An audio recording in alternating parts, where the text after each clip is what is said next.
The hidden path, a ranger's journey. The last hunt. The morning mist clung to the forest floor like a living thing as young Kael followed his father and older brother Darren through the dense undergrowth. At 10 years old, his legs were shorter, his steps less certain, but his eyes were sharp, sharper than anyone knew. "See there, Kael?" His father knelt beside a cluster of mushrooms growing at the base of an ancient oak. "Chanterelles. Good eating, but you have to know what to look for. The false ones will make you sick for days." His father's calloused hands, weathered from years of woodwork and farming, gently turned one of the golden fungi. "See the ridges? They run down the stem, not like true gills." Darren, already 16 and proud of his developing muscles, hefted his bow. "Can we get to the hunting part? I didn't wake before dawn to pick mushrooms." Their father smiled patiently. "A good hunter knows the forest provides in many ways. The deer might elude you, but you'll never go hungry if you know what to gather." They spent the morning checking trap lines along the creek, where their father showed Kael how to read animal tracks in the soft mud, how to distinguish the drag marks of an otter from the delicate prints of a fox. When they finally reached their fishing spot, Darren managed to spear 2 fat trout while Kael watched the water, learning to see past the surface reflections to the shadows beneath. "You're quiet today, little brother," Darren said, ruffling Kael's dark hair as they prepared to head home. "Usually you're chattering like a squirrel." Kael shrugged, but the truth was he'd been absorbed in watching, in learning, in seeing patterns his brother and father moved through without noticing, the way the birds fell silent before a fox passed nearby, how certain plants grew only where the soil was rich and moist, the way shadows shifted to reveal game trails invisible in direct light. The smoke was visible a mile from their village.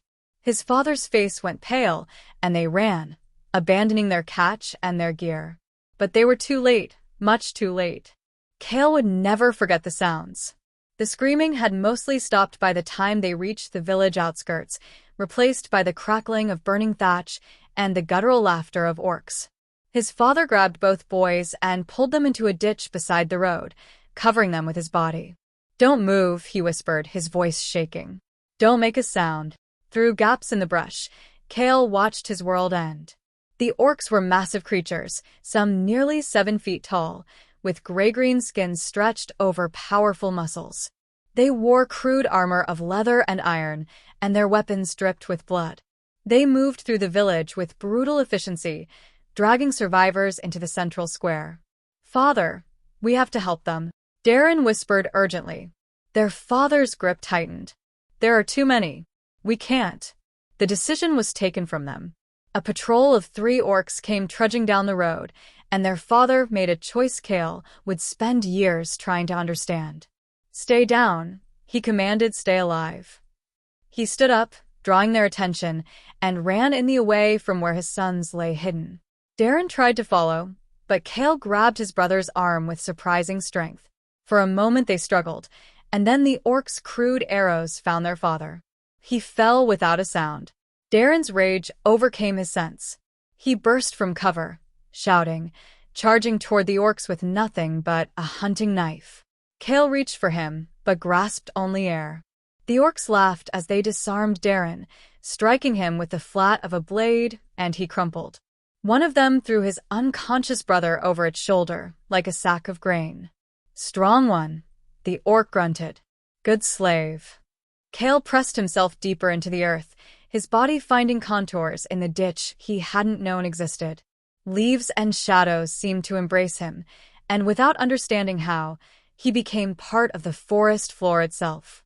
His breath slowed until it matched the whisper of wind through grass. His heartbeat seemed to sync with the rustle of branches overhead. The orcs passed within 3 feet of him. One even paused, sniffing the air, but its eyes passed over Kael's hiding spot without recognition. To the orc, there was only brush and earth and shadow. He lay there as the day died, listening to his village die with it. He heard his mother's voice once, crying out, then cut short. He heard the orcs dragging their captives away, heard the wagons creaking under the weight of plunder and slaves. As twilight fell, he finally moved, crawling through the ruins of his home. Everyone was gone, dead or taken. He found his mother in the village square, her body left where she'd fallen. He tried to cry, but the tears wouldn't come. There was only a vast, hollow emptiness where his heart had been. That night, he buried his parents in the forest they'd loved, using a broken shovel he found in the ruins. He was 10 years old, alone, and the world had become a place of teeth and blood and smoke. But he was alive. And somewhere out there, so was Darren. Kael took his father's hunting knife, his brother's forgotten bow, and what little food he could salvage. Then he melted into the forest as the first stars appeared overhead, becoming one with the shadows that had saved his life.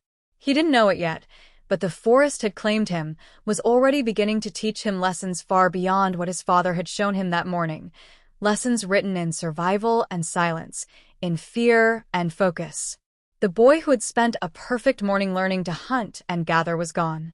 What remained would have to become something else entirely. The hunted years.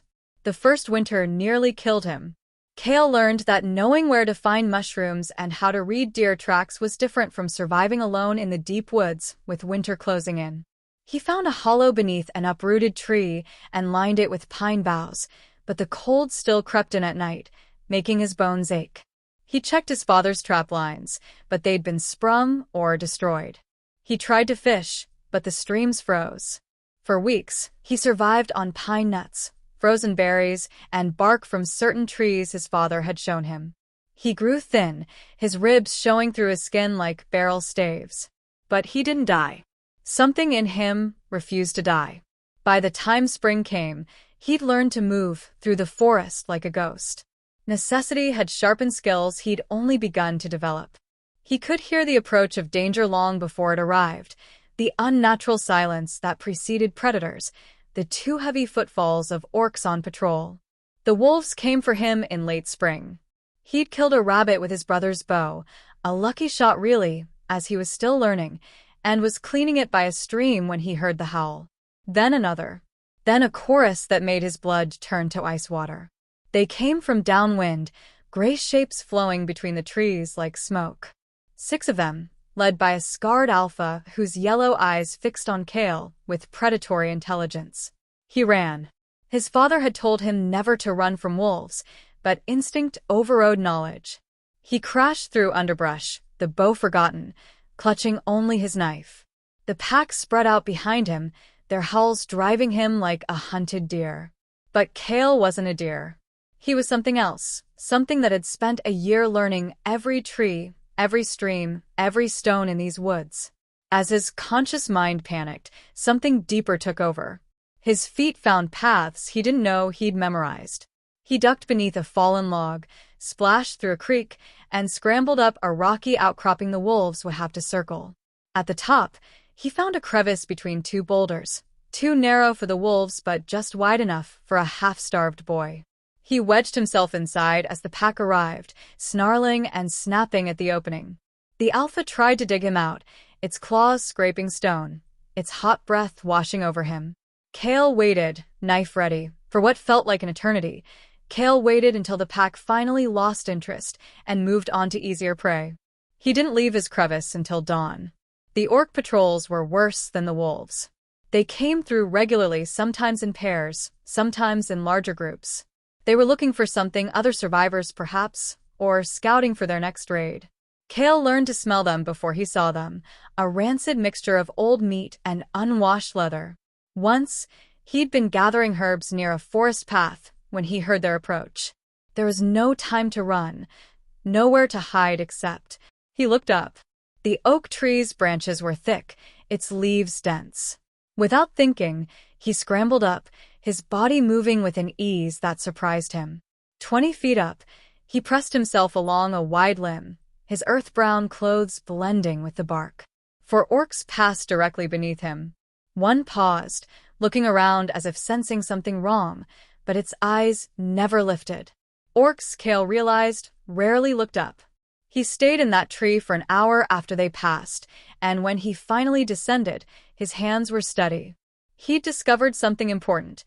The best hiding place wasn't away from danger, but above it, beside it, in plain sight but invisible.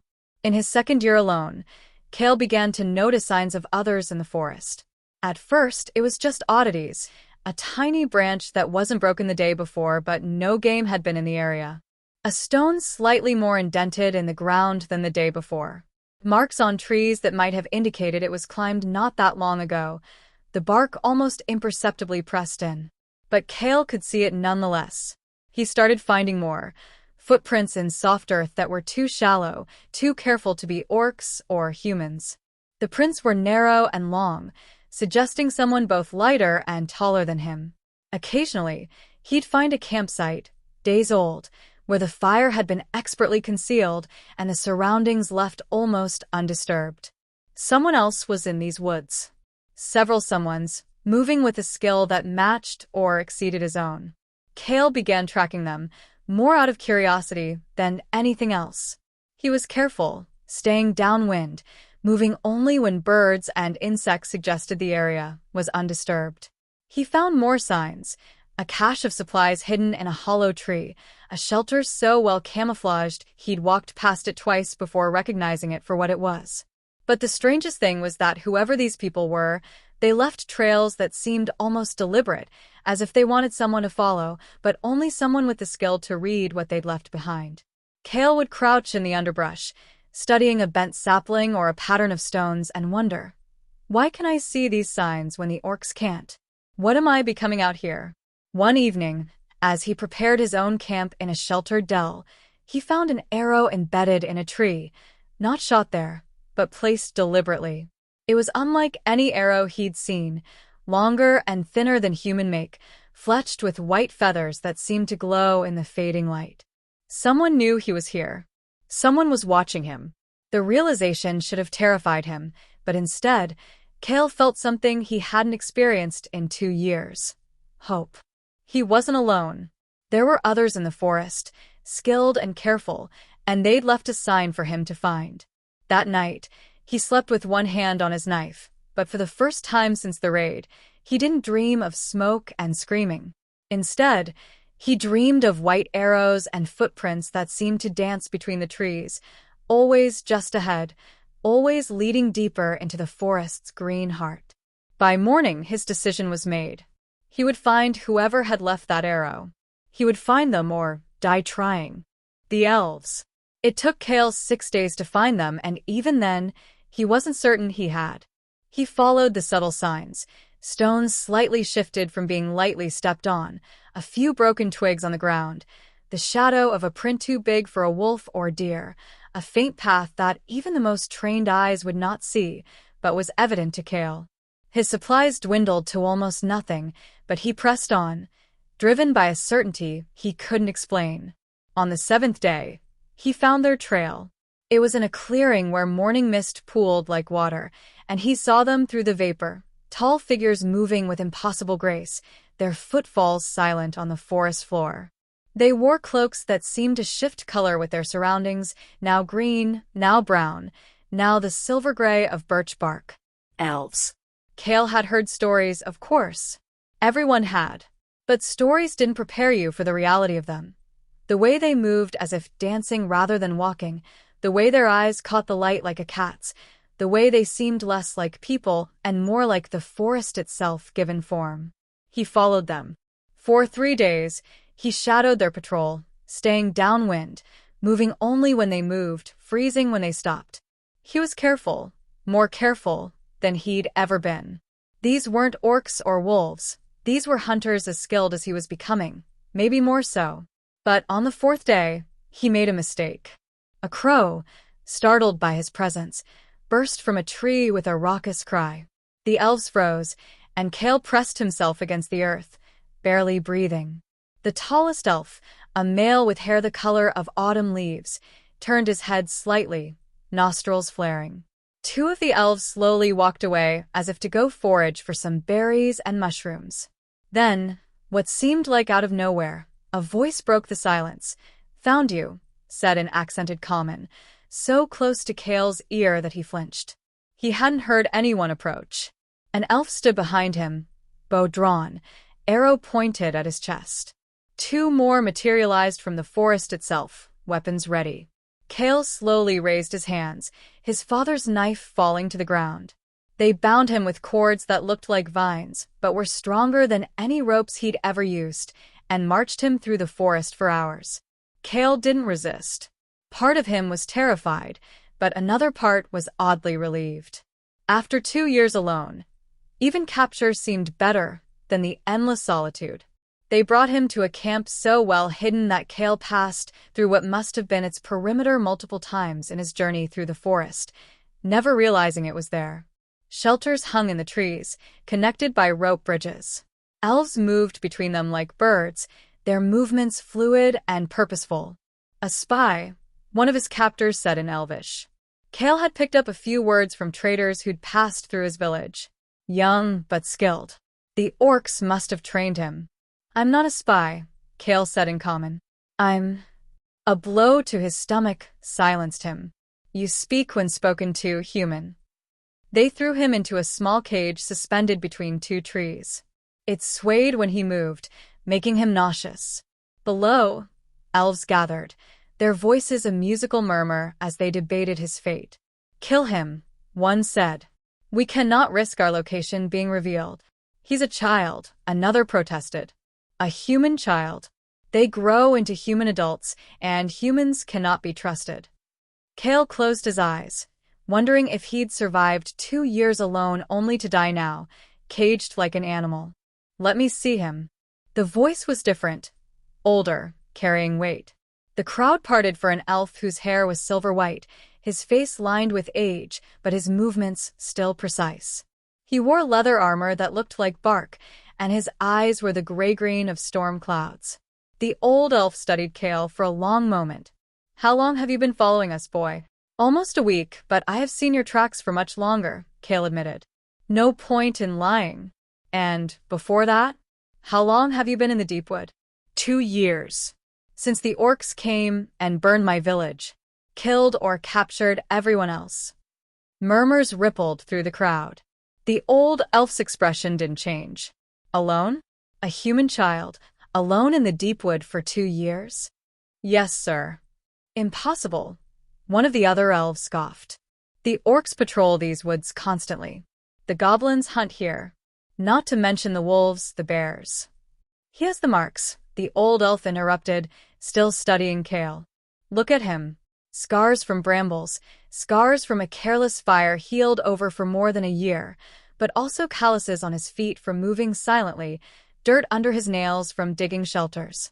He wears the forest like a second skin. The old elf reached up and opened the cage door. Come down, boy. Kael climbed down, his bound hands making it awkward. The old elf cut his bonds with a knife that appeared from nowhere. I am Eldrin, ranger captain of the Silverwood. What is your name? Kael, son of Tam the woodworker. And you tracked us, Kael, son of Tam. You found our path, signs invisible to all but the elves. Yes, sir. I've been seeing them for months, but I didn't know what they were until I saw the arrow.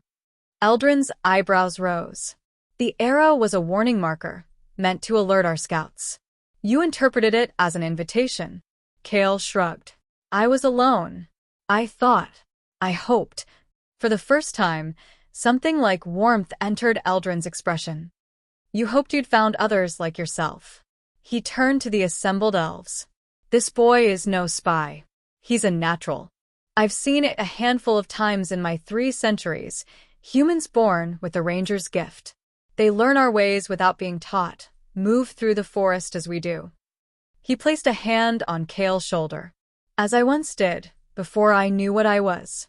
You can't seriously be suggesting, one elf began. I'm not suggesting. I'm deciding.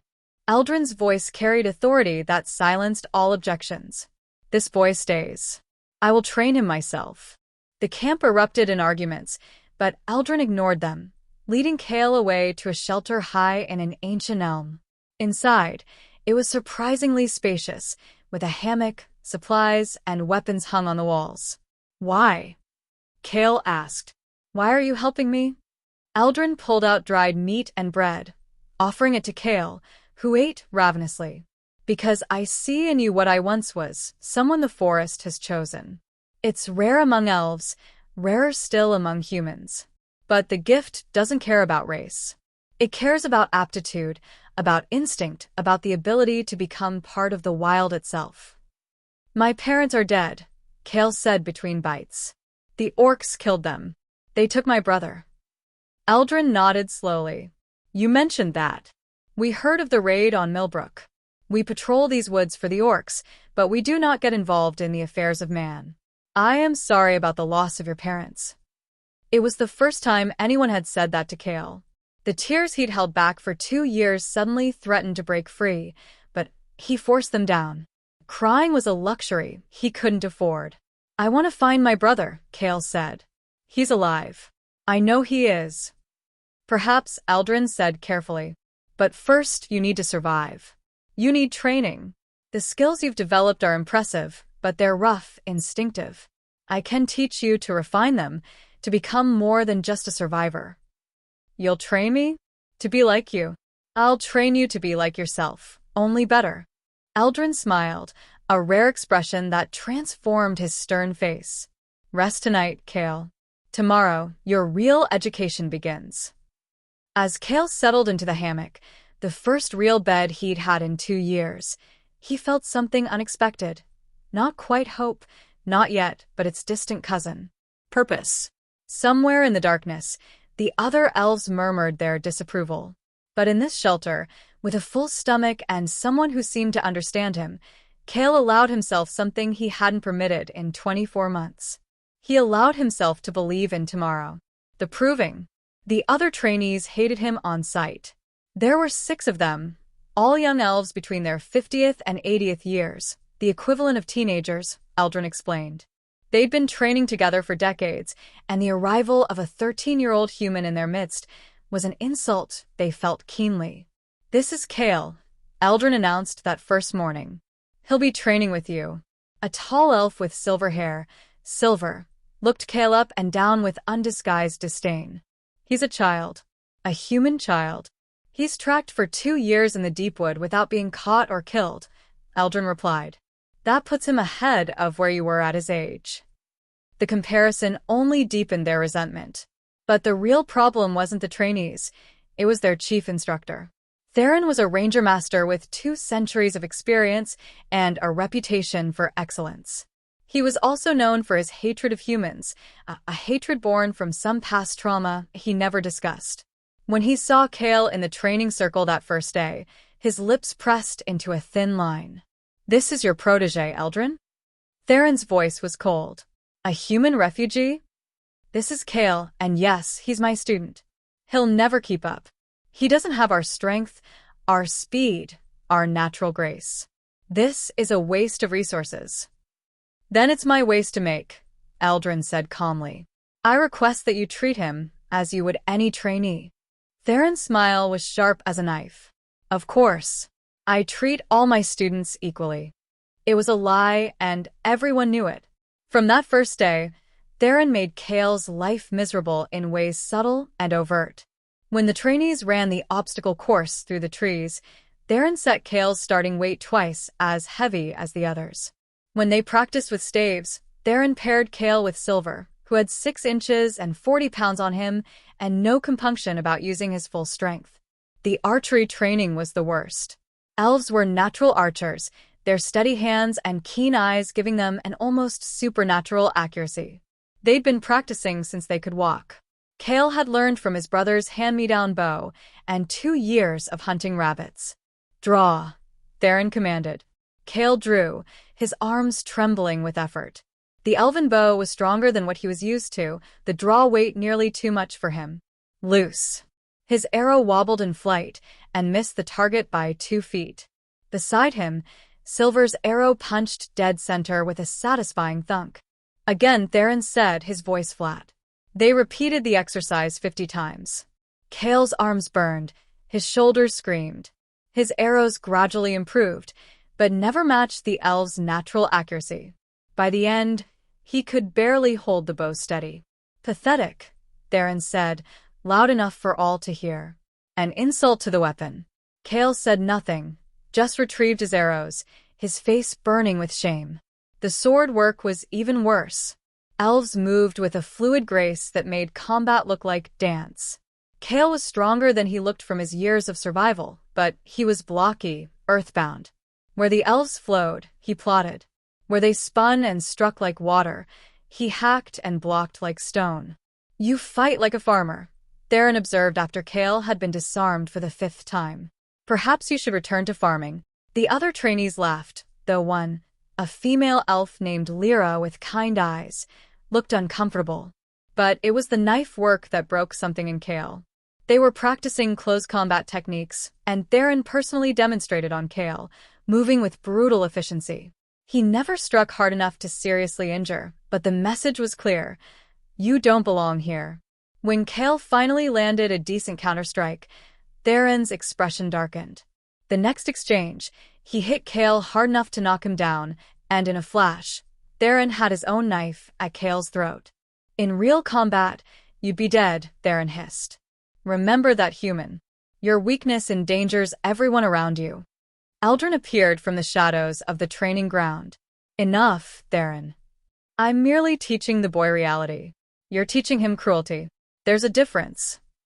Theron backed off, but his eyes promised this wasn't over. Eldrin helped Kael to his feet, checking him for serious injury. "Why?" Kael asked quietly. "Why does he hate me so much?" Theron's family was killed by human bandits 50 years ago. His mate, his children. He doesn't see you, he sees them. I'm not them. I know. And eventually, so will he. But first, you have to prove yourself. Eldrin studied him. "You're struggling with weapons, aren't you?" Kael nodded miserably. "I can't keep up. They're better at everything." "Not everything. Come with me." Eldrin led him deep into the forest, to a part of the wood Kael hadn't seen before. A dense, tangled section where the trees grew so close that barely any light reached the ground. "Survival training," Eldrin said. "I'm going to hunt you. If I catch you within 4 hours, you do double training tomorrow. If you evade me, you get a day of rest. Understand?" Kael nodded. "Begin." Kael ran, and as he ran, something changed. The embarrassment and frustration of the training ground fell away. Here in the forest, he wasn't clumsy or slow. Here he was in his element. He moved through the underbrush like a deer, his feet finding silent purchase on roots and rocks. He used fallen logs as bridges, water to hide his scent, thick canopies to break his visual profile. When he heard Eldrin approaching, he didn't run. He froze, becoming part of a deadfall pile, his breathing so shallow that even the leaves around him barely stirred. Eldrin passed within arm's reach and never saw him. For hours later, when Eldrin called time, Kael emerged from his hiding spot in the hollow of a dead tree, bits of bark stuck in his hair. Eldrin was smiling. "Good. Very good. Most trainees I catch within an hour." "Really? Really? Your woodcraft is exceptional, Kael. Better than elves twice your age. This is your strength. We'll build on this." The next phase of training focused on tracking and concealment, and suddenly Kael wasn't struggling anymore, he was excelling. While the others were better with bow and blade, none could match Kael's ability to vanish. In training exercises where they had to scout enemy positions, other rangers playing the role of orcs, Kael could get so close he could count the buttons on their tunics. The other trainees would be spotted at 50 yards. Kael could approach to 10 feet. When they had to track a target through the forest, Kael would find signs the others missed: a single bent grass blade, a stone disturbed from its resting place, a scent carried on the wind that spoke of recent passage. There, he'd point, and inevitably, his quarry would be found in that direction. Theron watched these exercises with growing displeasure. He couldn't deny Kael's skill, but he could undercut it. "Hiding is cowardice," he'd say. "A true ranger stands and fights." But during one exercise, when Theron himself played the quarry, Kael tracked him for 3 hours through the most difficult terrain, finally locating him in a tree blind Theron had been sure was undetectable. Kael had found it by noticing that birds avoided one particular oak, suggesting something unnatural was present. Theron climbed down, his face unreadable. "How?" "The crows," Kael said. "They weren't landing on that tree," which meant something was wrong with it. For a long moment, Theron stared at him. Then, grudgingly, he nodded. Good work. That's actually good work. It wasn't quite respect, not yet. But it was acknowledgement, and for Kael, after months of abuse, it felt like victory. Silver, watching the exchange, scowled and walked away. The other trainees gradually began to accept Kael, if not like him. Lyra even started sitting with him at meals, offering advice on archery in a way that didn't feel condescending. You're getting better, she said one evening. I've seen your progress. I'm still the worst with the bow, but you're less worst every day. That's what matters. Kael smiled at that. Less worst. I'll take it. As the seasons turned and his second year of training began, Kael felt himself changing. He was taller now, leaner, harder. His awkwardness with weapons was slowly transforming into competence. He'd never be the best archer or swordsman, but he could hold his own. And in the forest, in the wild, he was becoming something else entirely. Something even Theron was beginning to respect. The orc camp. The patrol was supposed to be routine. Kael, now 15 and accepted, if not entirely liked, among the rangers, had been assigned to a scouting party led by Theron. With them were Silver, Lyra, and 2 veteran rangers named Phelan and Moira. Their task was simple: patrol the eastern boundary, watch for orc movements, and report back. They'd been out for 3 days when Phelan found the signs. Here, the veteran said, kneeling by a churned-up section of forest floor. Heavy footfalls, at least 20 individuals. Orcs moving east. Theron studied the tracks, his expression grim. This is more than a raiding party. They're organized, moving with purpose. Should we follow? Kael asked. At a distance, Theron decided. Moira, take point. Kael, rear guard. Everyone else, standard spacing. Silent approach. They followed the orc trail for hours. The tracks led deeper into territory that should have been clear, suggesting the orcs had become bolder. As they moved, Kael noticed something that made his skin prickle. The trail was too obvious, too easy to follow. Master Theron, he said quietly. Something's wrong. Explain. The trail. Orcs are usually more careful in elven territory. This almost feels like... The net fell from the trees above, weighted with stones, tangling all of them in thick rope. Kael had a split second to react, diving sideways, but the net's edge caught his leg. He hit the ground hard as orc warriors burst from concealment, their ambush perfect. Phelan went down with an arrow in his shoulder. Moira fought free of the net, but was quickly surrounded. Theron, Silver, and Lyra were still tangled when the orcs descended on them, using clubs to batter them into submission. Kael's knife was in his hand, cutting at the net, and years of surviving alone kicked in. He didn't think, he moved. His blade parted rope, and he rolled free just as an orc grabbed for him. The creature's hand closed on empty air as Kael slithered beneath a deadfall log. There! The small one escapes, an orc shouted. 3 of them came after him, but Kael was already gone, moving low and fast through underbrush they couldn't navigate at speed. An arrow hissed past his ear. Another embedded itself in a tree beside him. But he was already elsewhere, using every trick he'd learned, becoming shadow and wind. Behind him, he heard the sounds of his companions being subdued, heard Theron shout, then silence. He wanted to go back, to help, but it would mean his death or capture, and dead or captured, he'd be useless to them. So he ran. He circled back an hour later, approaching from downwind. The orcs had bound the elves and were marching them east, following their original trail. Kael counted 15 orcs in the party, far too many to fight even if he'd been a master swordsman, which he wasn't. But he could follow. And he could watch. For 2 days, he shadowed the orc party, staying far enough back to avoid detection but close enough to keep them in sight. He barely slept, eating only what he could grab without losing the trail. The orcs were heading toward the broken hills, rough country perfect for an encampment. On the 3rd day, he found it. The orc settlement was larger than he'd expected, sprawling across a valley between 2 hills. Crude wooden palisades surrounded dozens of tents and rough buildings. Smoke from cooking fires hazed the air, and the sounds of orc life drifted up. Arguments, laughter, the ring of metal on metal from a forge. His companions were thrown into a large cage at the camp center, guarded by two massive orcs with spears. Kael watched from a ridge above, his mind racing. He counted at least 100 orcs in the camp, maybe more.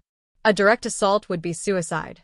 Even alerting the elven rangers at Silverwood and bringing back a force would take days, and by then his companions might be moved or killed. He had to do this alone. As night fell, Kael moved closer, using the darkness and the camp's own noise to mask his approach. He'd learned from Eldrin that the best hiding place was often in plain sight, in the chaos, rather than away from it.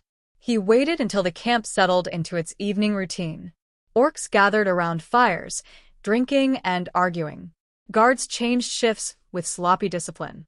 The settlement's size worked against them. It was too large for tight security, too confident in its strength to worry about infiltration. Kael coated himself with mud from a nearby stream, darkening his skin and clothes until he was nearly invisible in the shadows. Then he moved, slow and patient, into the camp itself. His heart hammered so hard he was certain the orcs would hear it, but he kept his breathing steady, his movements fluid. He passed within feet of drinking orcs, slipped between tents, and frozen shadows when patrols passed. The cage was in the center of the camp, which meant in addition to the two guards there was lots of activity, orcs constantly passing nearby. The two guards stood at the cage entrance, alert but bored, occasionally talking to each other in their guttural language. Kael studied the setup. The cage was built from rough-hewn logs, bound with iron chains. The lock was crude but solid. His companions sat inside, bound hand and foot. Theron's face was bruised, and Moira appeared to be unconscious. But they were alive. He couldn't pick the lock, not without tools and not without time he didn't have, which meant he needed the key. One of the guards wore it on a leather thong around his neck. Kael waited, watching the camp's patterns. Guard shifts changed every few hours. When the orcs drank, they became louder, more careless. And between the fires and the darkness, there were pools of deep shadow. 3 hours after midnight, when the drinking had reached its peak and guards were at their drowsiest, Kael made his move. He circled around to approach the cage from behind, where the shadows were deepest.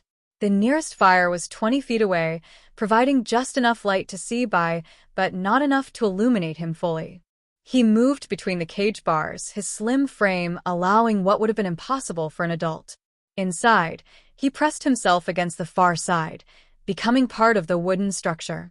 The guards stood with their backs to him, not 10 feet away. Then, he waited for his moment. It came when one guard turned to shout something at a passing orc. In that instant of distraction, Kael moved to Theron's side and pressed his hand over the instructor's mouth. Theron's eyes snapped open, wild with alarm, but Kael held a finger to his lips. Recognition dawned. Theron nodded, and Kael carefully removed his hand. Using his knife, Kael began sawing at Theron's bonds, the rope parting with agonizing slowness. Each cut of the blade seemed impossibly loud, but the camp's noise covered it. One rope parted, then another. Theron's hands came free. Kael passed him the knife and moved to Lyra, placing a gentle hand on her shoulder. She woke silently, her training keeping her from crying out. Her eyes widened when she saw Kael, but she remained still as he freed her. One by one, they woke the others, freed them, and passed the knife along. Silver stared at Kael with something like wonder. Even Phelan, tough as iron, looked impressed. But they were still in a cage, in the center of an orc camp, surrounded by enemies. Theron leaned close to Kael's ear. The key. Kael pointed to the guard wearing it. Theron nodded, understanding. They needed a distraction. Kael motioned for them to wait. He circled the camp's edge until he found what he needed, a pile of supplies near a tent, including several large clay jars. He recognized the smell, orc fire oil, used for torches and cooking. Moving with excruciating care, he carried one jar toward the opposite side of the camp, where a large tent stood, likely belonging to a chieftain or war leader. He poured the oil around the tent's base, then used flint and steel from his pouch to strike sparks. The oil caught with a whoosh, flames racing around the tent's perimeter. Within seconds, the tent was ablaze, and orcs were shouting, running toward the fire with buckets and panic, including both cage guards. Kael sprinted back to the cage. Theron was already working the crude lock with a piece of wire Lyra had found on the cage floor. The mechanism clicked, and the door swung open. They ran. Not toward the camp's entrance. That would be suicide, but toward a section of palisade Kael had identified earlier as weakest. Theron led now, with Kael at the rear, and they moved like ghosts through the chaos. An orc spotted them, a sentry who'd stayed at his post, and raised an alarm. Arrows began to fly. Phelan grunted as one grazed his leg, but they kept moving. They reached the palisade. Silver, the strongest, braced himself against it and made a step with his hands. Moira went over first, still shaky but functional. Then Lyra, then Phelan. Behind them, orcs were organizing, realizing what had happened. A hunting party was forming. Theron went over the wall. Then Silver. Kael was last, scrambling up as orc warriors closed in. A spear flew past his head, embedding in the wood. Hands reached for him, but he was already up and over, dropping into the darkness beyond. "Run!" Theron commanded, and they ran. The orcs pursued, of course.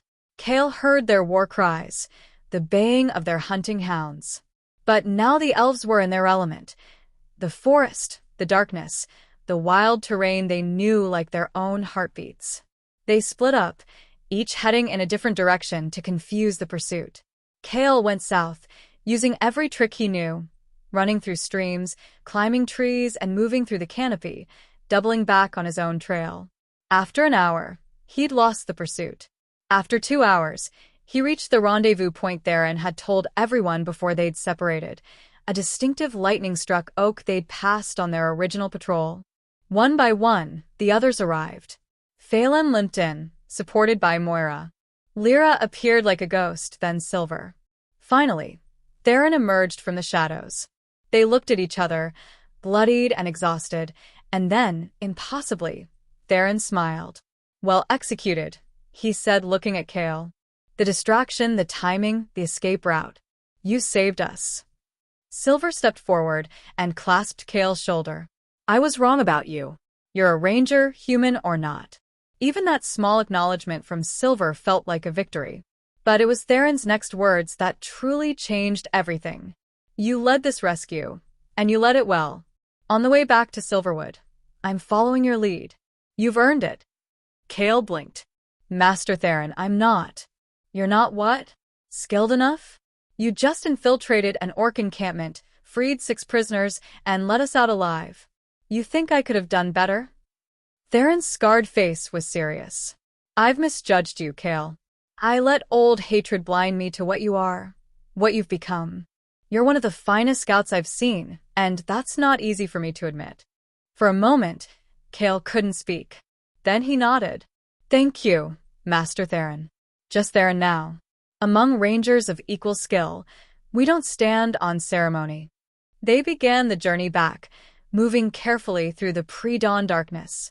Kael led, choosing their path, and the others followed without question. It felt surreal, these elves, some of whom had scorned him for years, now trusting him with their lives. But as they traveled, something gnawed at Kael's mind. The orc camp, its location, the clan markings he'd seen on their banners, it had all seemed familiar somehow. When they stopped to rest at dawn, Kael approached Theron. "The Orcs. Did you recognize their clan?" Theron frowned. "The Broken Tusk clan." "Why?" Kael's breath caught.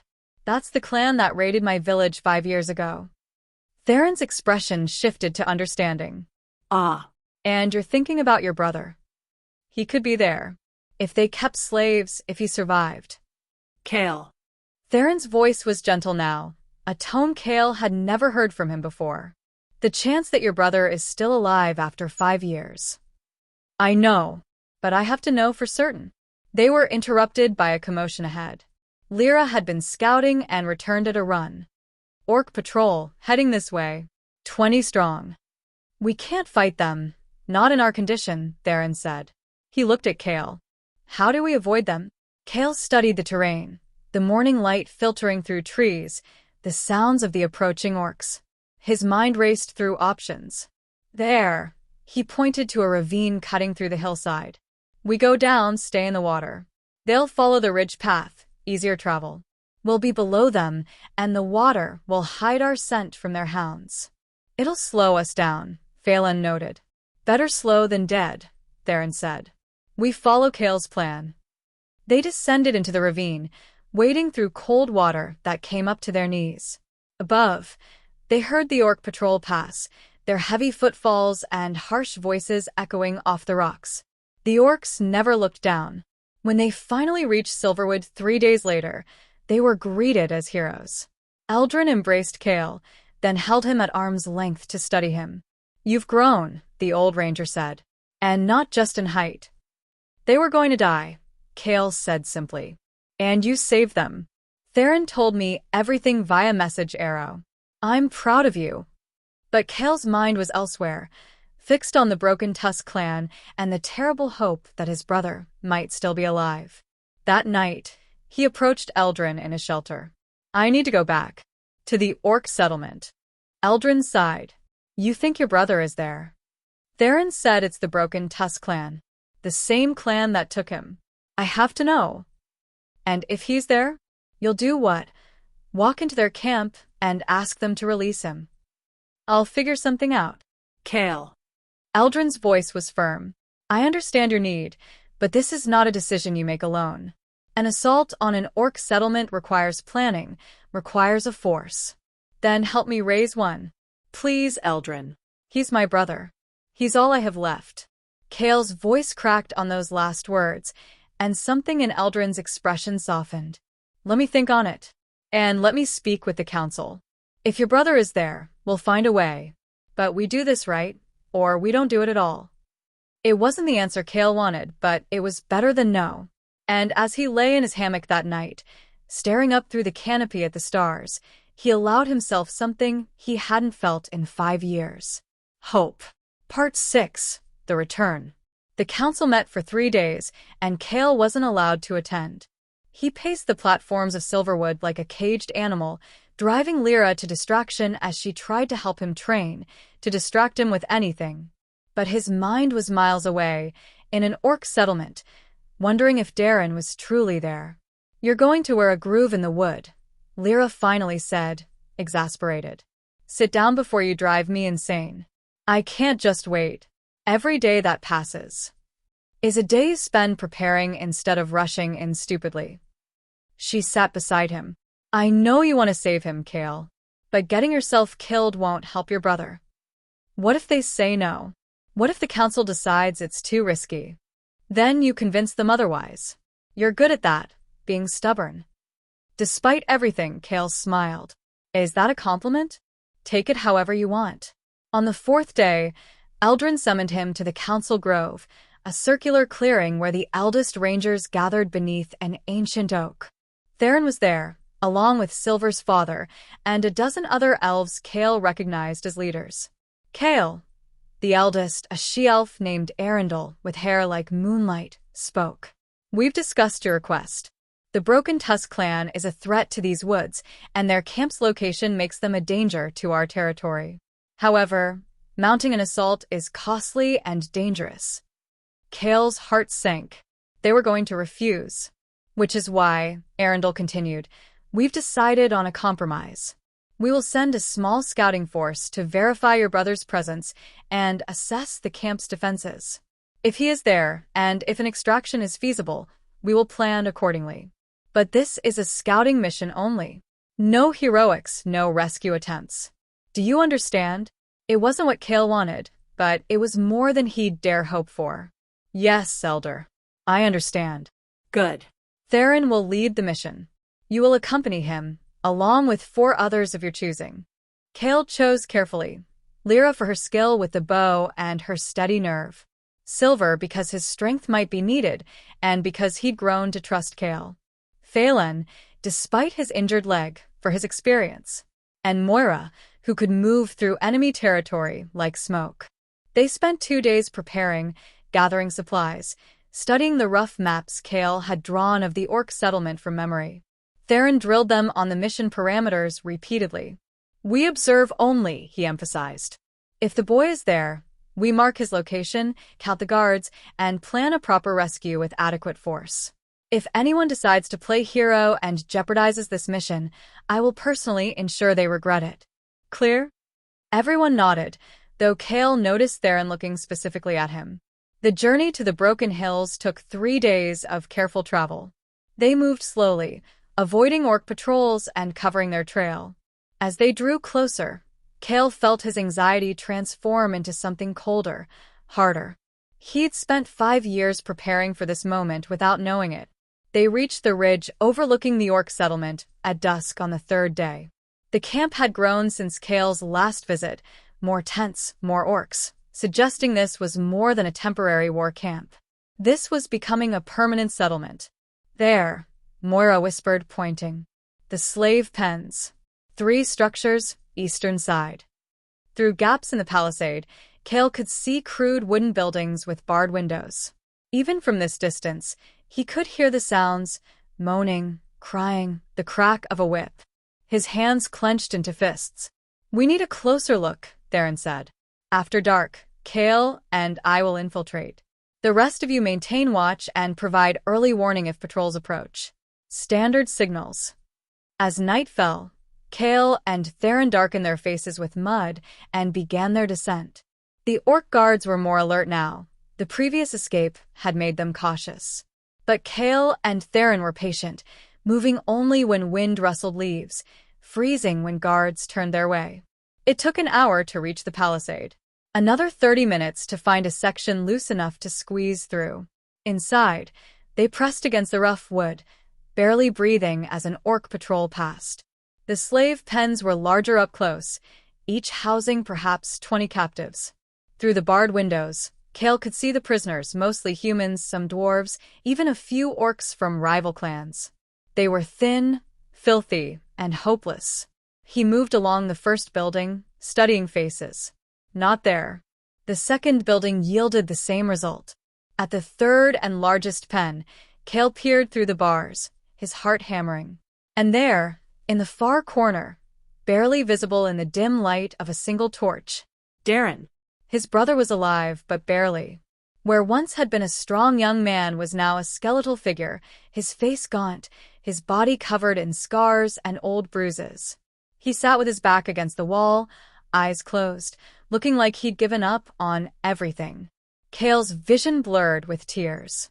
He had to physically restrain himself from calling out, from trying to reach through the bars.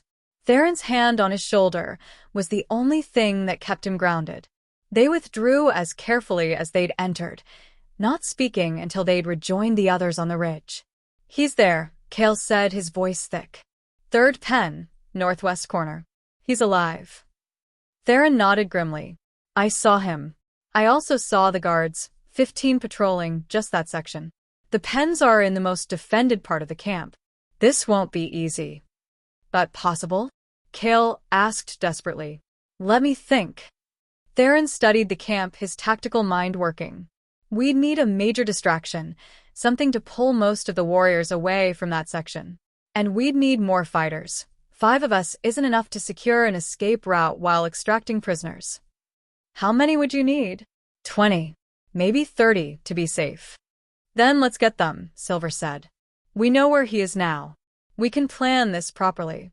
They withdrew from the ridge, heading back toward Silverwood. But as they traveled, Kael felt something burning in his chest, a desperate need to act, to not leave his brother in that place for even one more day. That night, as they camped, Kael approached Theron. "What if we don't wait for a large force? What if we do what I did before, small team infiltration, get in and out before they can respond?" "Too risky. We got lucky last time, because they weren't expecting us. Now they're on alert. But they're also predictable. I watch their patterns. The guard changes happen at the same time every night. Their patrols follow the same routes. And that large fire pit in the center, it's their gathering place. If something happened there, something big, most of the camp would respond." Theron studied him. You're planning something. I can see it in your eyes. I'm planning to get my brother out, with your help or without it. Kael. He's been there for 5 years, Theron. 5 years of torture and slavery. I can't leave him there another month while we plan and debate and prepare. I can't. For a long moment, Theron said nothing. Then he sighed. You remind me of someone I once knew. Someone who would have done the same thing. Who? Me. Before I learned that rage makes you sloppy. Theron paused. But you're not wrong about the tactical situation. A small team could work if we're smart about it. He looked at the others who'd been listening. This isn't authorized. If we do this, we're acting against orders. You all understand that. Lyra spoke first. Kael saved our lives. Seems only fair we return the favor. Silver nodded. I'm in. Phelan and Moira exchanged glances, then Phelan said, Someone needs to keep you fools alive. Might as well be us. Theron allowed himself a small smile. Then we plan. We have one shot at this, so we'd better make it count. They spent the rest of the night working out details. The plan was ambitious, dangerous, and relied on perfect timing. But it was possible. 2 days later, they returned to the ridge. This time, they'd brought additional supplies: fire oil, rope, weapons. As darkness fell, they moved into position. Theron and Moira headed for the camp's northern side, where the supply tent stood. Phelan positioned himself on a ridge with his bow, ready to provide covering fire. Silver and Lyra moved to the eastern palisade, opposite from the slave pens, prepared to create a diversion. And Kael crept toward the slave pens themselves, his heart pounding but his hands steady. The plan was simple, in concept if not execution. Multiple simultaneous distractions would pull guards away from the pens. Kael would break in, free the prisoners, his brother specifically, but others if possible, and lead them to a breach in the palisade that Silver would create. They'd escape through the forest, while the orcs were still confused. Simple. Probably suicidal. But it was all they had. Kael waited in the shadows, watching the guard patterns he'd memorized. When the signal came, an arrow with a burning tip arcing across the night sky, everything happened at once. Theron and Moira's fire oil ignited the supply tents in a massive blaze. Silver and Lyra launched flaming arrows into the camp's western side, setting more fires. Orcs began shouting, running, organizing bucket lines. The guards at the slave pens ran toward the fires, leaving only 2 behind. Kael moved. He took the first guard silently, his blade finding the gap in the orc's neck armor. The second turned at the sound of the body falling, but Phelan's arrow took him in the chest before he could cry out. Kael grabbed the keys from the dead guard's belt and ran to the third pen. His hands shook as he worked the lock, precious seconds ticking away. The mechanism clicked, and the door swung open. Everyone out. Quickly, he shouted in Common, then repeated it in the few words of Dwarvish he knew. The prisoners stared at him in disbelief. Then they began to move, stumbling toward freedom. Kael pushed through them, searching. Darren, where are you? His brother looked up from the corner, confusion and hope warring on his gaunt face. Kael? Is that how? No time. Can you walk? I can run if it means getting out of here. Kael supported his brother, helping him toward the door. Other prisoners were streaming out now, heading for the breach in the palisade where Silver had used rope and strength to pull down a section of the wall. But the alarm had gone up. Orcs were realizing this wasn't just a fire, it was an escape attempt. Warriors began converging on the slave pens. Go! Theron appeared from nowhere, his sword flashing as he engaged the first orcs to arrive. Get them out, Kael. We'll hold here. Kael half-carried, half-dragged Darren toward the breach. Behind them, he heard combat, the clash of steel, the shouts of orcs and elves. An arrow whistled past his head, and he ducked, using his body to shield his brother. They reached the breach. Silver was there, helping prisoners through. Hurry. We can't hold this position long. Kael pushed Darren through, then turned back. Darren was fighting a running retreat, 3 orcs pressing him hard. Lyra and Moira were covering him, But more orcs were coming. They weren't going to make it. There were too many. Unless.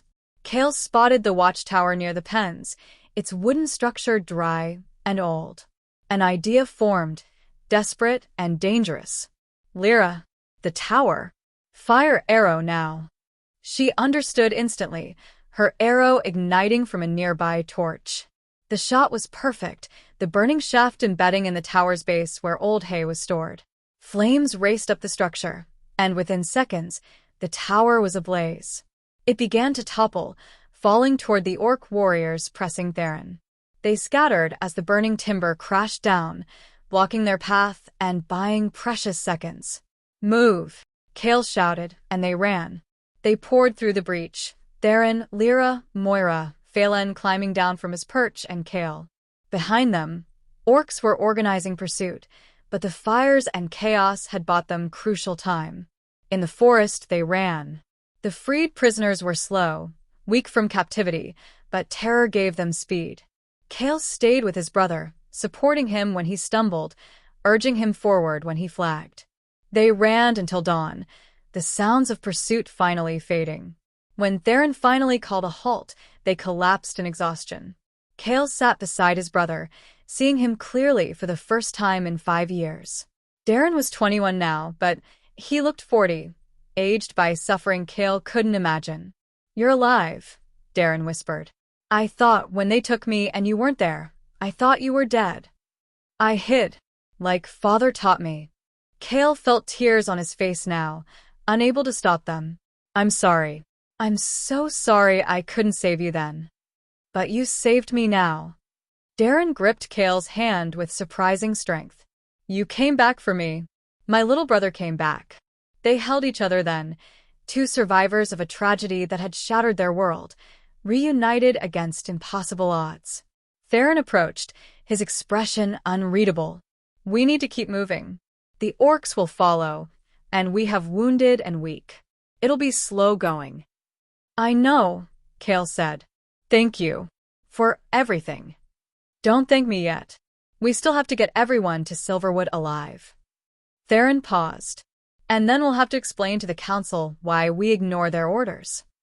"Worth it," Silver said, grinning despite his exhaustion. As they prepared to move again, Kael looked back toward the broken hills, now far behind them. Somewhere in that orc settlement, warriors were probably organizing a pursuit. The Broken Tusk clan would want revenge. Let them come, Kael thought.